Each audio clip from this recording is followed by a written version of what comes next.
Let's go back to Rydell High, where everyone is super horny. Especially Michelle Pfeiffer, who has a lady boner for a mysterious leather-clad motorcycle vigilante. Hang on, you sure this is a sequel to Grease? Yep, apparently so. So let's go full throttle with innuendo and salivating 30-year-old high school students in Grease 2. Hello there, you loose units, and welcome back to another episode of Spicy Boy Rewind Reviews, where we go into the back catalogue of cult classic films and take a look at it with fresh eyes. And here today we have Grease 2, released in 1982, directed by Patricia Birch, who's most notably known in the industry of Hollywood as being a choreographer. She's worked on heaps of films like Big, Sleeping with the Enemy, and of course the first Grease film. And this film being her directorial debut. Oh boy. We go back to Rydell High 6 years later, and Danny Zuko and Sandy are long being graduated, or died depending on how you want to interpret that car in the cloud scene at the end of the first film. And we're introduced to a whole new gang of T-Birds. They are led by Nogarelli, who is a watered-down version of Danny Zuko without the charisma calories. The rest of the T-Birds are all a bunch of guys of, oh hey, I've seen them in stuff before, but the most noticeable one is a young Shooter McGavin!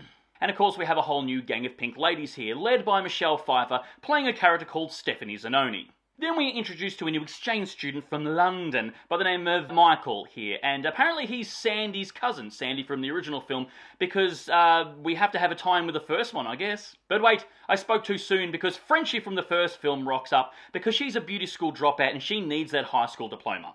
And of course, the only other returning characters here are the principal and her assistant, of course, which is, of course, awesome comedy as usual, Coach Calhoun, and respectively, Eugene for some reason. We discover that Danny Zuko died and Michelle Pfeiffer used to date, but I think they broke up over the summer holidays or something that I can gather, and there's tension between the T-Birds and the Pink Ladies. That's right, Michelle Pfeiffer gave Danny Zuko diet the flick because she don't need no man. She's a strong, independent woman who don't need no borderline abuser. However, Danny Zuko died has already moved on. That's right, he's on the rebound, dating another pink lady here by the name of Paulette, who is a cross between Marilyn Monroe and a blow-up doll. But of course, our new exchange student Michael cracks a stiffy for Stephanie because she's Michelle Pfeiffer. But she's having none of it! She lets him know exactly what she really wants, which is a cool rider. You know, a leather-clad badass who rides a motorcycle and plays by his own rules, and from what I can gather, fights crime on the side. So what is a boy to do, you ask? Well, if your answer is change everything about your personality and your exterior to fit to your crush's needs, you'd be right. And that's exactly what Michael does. He saves up enough money for his own motorcycle by doing the T-Birds' homework for cash, of course. And before too long, he becomes Batman. I mean, the Cool Rider.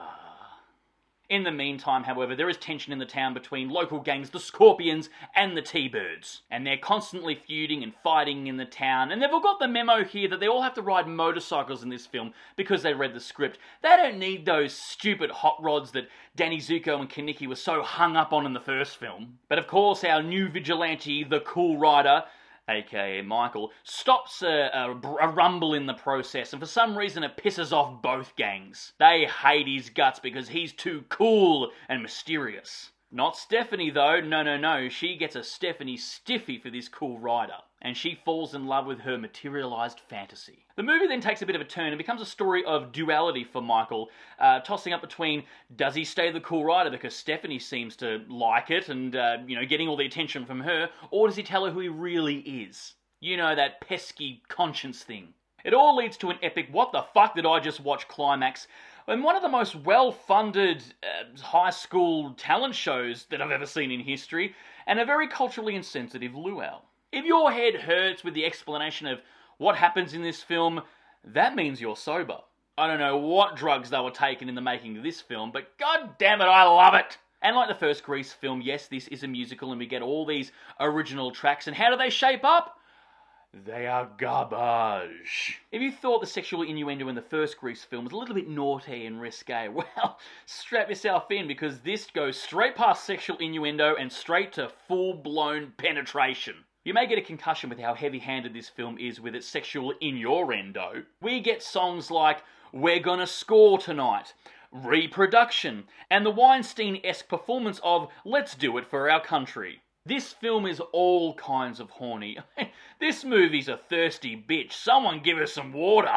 I actually saw this film before the first one as a kid because I loved vigilante superhero stories and motorcycles, and I kind of got both here. Luckily, the sexual innuendo went over my head as a kid, and as I said, it's very heavy-handed, this film, but that just goes to show how stupid I was as a young boy. Well, nothing's changed. The film was obviously critically panned when it came out, and it was a huge box office bomb. This is the reason why we never got a third Grease film. I don't think we needed a second one, but this definitely put the nail in the coffin. Rumour has it that the original script of High School Musical was actually a third installment of the Grease franchise, if you will. It was going to be based around Danny Zuko and Sandy's kids in high school, but this film did so badly, it tarnished the Grease name so much that even 24 years later, no one wanted to slap the Grease name on anything. So the script was reworked, and then we get High School Musical. And looking at the cheerleader outfits in that movie, you can see the remnants left over. A lot of people, oddly enough, don't even know this film actually exists, Grease 2. A lot of people I talk to go, there was a sequel? Yeah, there was. And the same goes for a lot of people don't know that there was a sequel to the Rocky Horror Picture Show either. And that sequel went down as well as this one did. This film is all kinds of batshit crazy, and I love it. No one has chemistry. The script is zigzagging all over the bloody place, and it's kind of 3 movies in one when you think about it. You know, we start with like a high school drama, I guess, / comedy. Then it becomes a vigilante origin story, and then it ends up with this sort of dark tone of melancholy.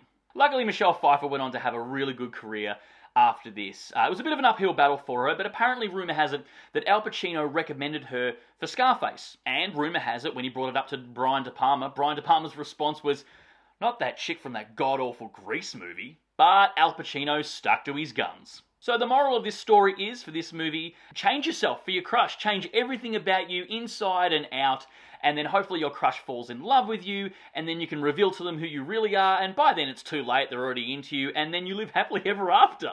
I mean, shit, it worked for Kick-Ass. The movie version, not the comic book version. It didn't really work out well for him there. Ooh. But guys, that's my review of a cult classic, Grease 2. Write down below if you've seen it. What do you think of it? If you love it, great. If you hate it, everything is correct.